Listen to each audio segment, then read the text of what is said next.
morning, everyone. Today I'm going to read a story called Fancy Nancy, Aspiring Artist. This book reminds me of our school because I can't see. it teaches you about some of the different artists that we learn about at our school. Sunday. It's spring vacation, so I should be ecstatic, joyous, carefree. Those are all fancy words for happy, but I'm not. Bree and her family just left for New York City, the glamour capital of the world.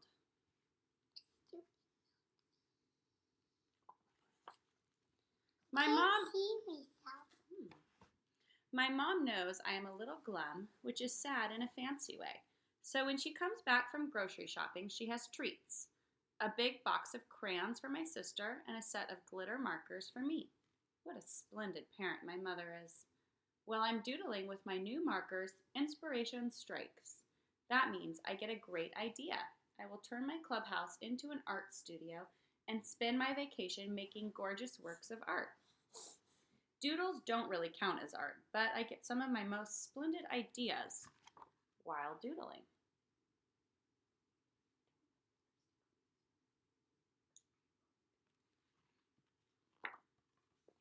Besides some supplies, that's fancy for markers, paints, and paper, all you need in an art studio is an artist. I'm wearing a smock and a beret. That's French for cap. Don't you think my beret makes me look more talented?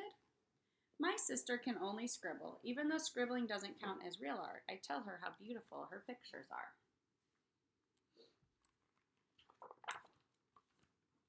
In the afternoon, I have dance class. All over the studio are posters of ballerinas by a French artist named Edgar Degas. While I am pliéing, suddenly inspiration strikes. I return to my art studio and draw beautiful ballerinas, just like Edgar Degas did. Do you notice who all the ballerinas look like? Hee hee.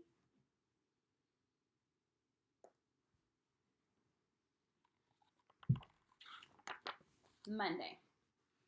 Today I tell Mrs. Devine about my art studio. Her favorite artist is Claude Monet. She tells me he didn't like to work in a studio. He loved painting outdoors, even in winter. He'd wear 3 coats and a blanket to keep from freezing. Brr. Suddenly, inspiration strikes again. I would love to paint outdoors in your garden, just like Claude Monet. It was sunny when I painted this. I call it Tulips in the Wind.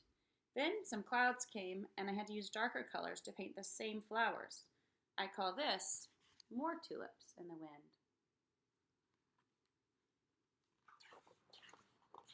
Tuesday. I invite my friend Lionel over today.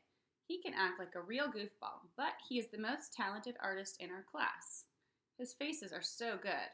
Nobody does noses like Lionel. Here's a portrait Lionel drew of me. A portrait is a picture of someone's face. Hee hee, I don't really have a mustache or goatee.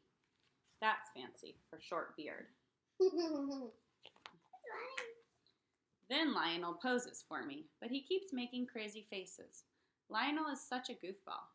Here's a joke Lionel told me. What color is a burp? Purple. Wednesday. Ooh la la, a letter from Bree. I adore getting mail, don't you? Look what she did on the back of an envelope. She wrote SWAK, S-W-A-K. That means sealed with a kiss. Here is the front of the card Bree sent. She went to a world-famous museum where she saw this picture by Henri Matisse. He made it from pieces of colored paper that he cut out. Inspiration strikes once more. I get construction paper, glue, scissors, and voila! I make a picture like Henri Matisse did. Even though wings and real butterflies always match, mine had 2 different wings. Artists are allowed to break rules. Thursday. Even though I have been in the studio for hours, everything I draw today stinks.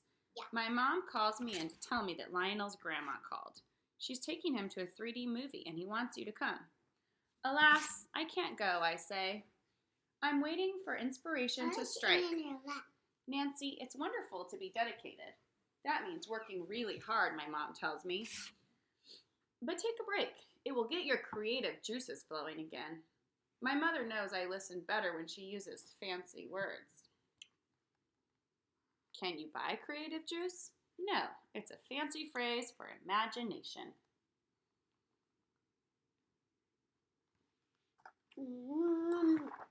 My mom was right. After I get home, my creative juices start flowing. The movie was about really weird fish that live in the bottom of the ocean. Mine are imaginary. That means I made them up. Tiara fish, chandelier fish, tutu fish.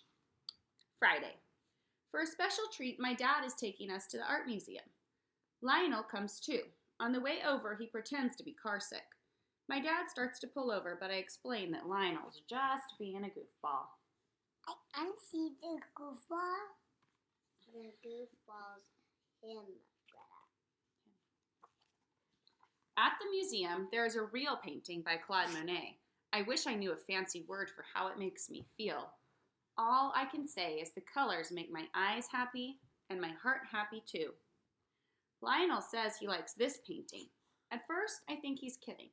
It's just a bunch of black drips and blobs, but the harder I look, the more interesting it is. Some parts look lacy. One part is almost like a spider web.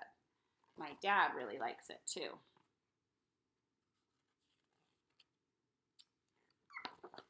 My dad tells us he once saw a movie about the artist Jackson Pollock.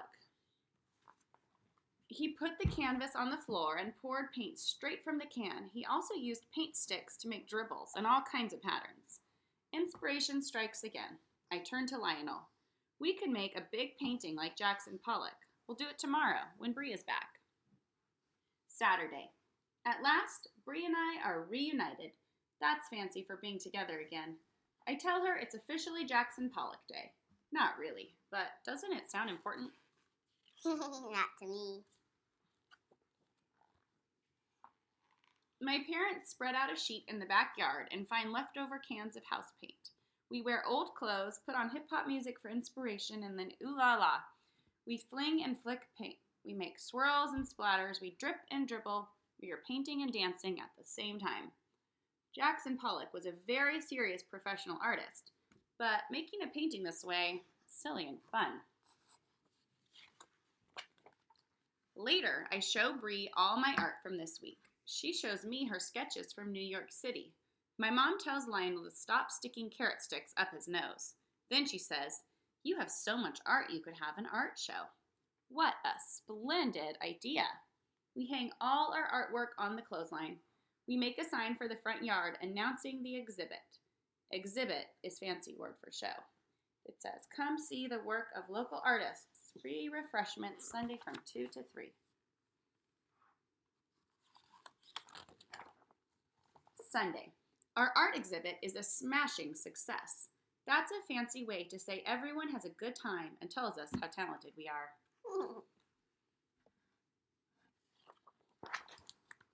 I give Mrs. Devine one of the paintings I did in her garden. I tell her, I can't believe how tired my hands are from all the art I made this week. Mrs. Devine says that she knows the perfect remedy for aching artist hands. Yeah. A manicure.